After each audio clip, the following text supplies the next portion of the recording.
ಬೆಣ್ಣೆಯ ನಗರದಲ್ಲಿಂದು ಕಲೆಯ ಸಂಭ್ರಮವು, ಕಲೆ ಕವಿತೆಗಳ ಸಾಲುಗಳು ಕೇಳುತ್ತಿದೆ ಎಂದು.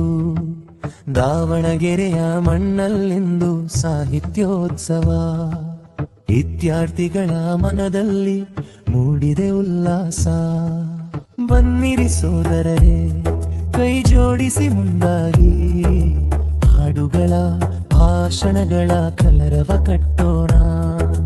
ಬನ್ನಿರಿ ಸೋದರರೇ, ಕೈ ಜೋಡಿಸಿ ಮುಂದಾಗಿ ಹಾಡುಗಳ ಭಾಷಣಗಳ ಕಲರವ ಕಟ್ಟೋಣ.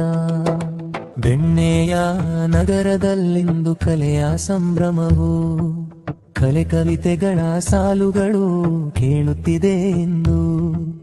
ದಾವಣಗೆರೆಯ ಮಣ್ಣಲ್ಲಿಂದು ಸಾಹಿತ್ಯೋತ್ಸವ, ವಿದ್ಯಾರ್ಥಿಗಳ ಮನದಲ್ಲಿ ಮೂಡಿದೆ ಉಲ್ಲಾಸ.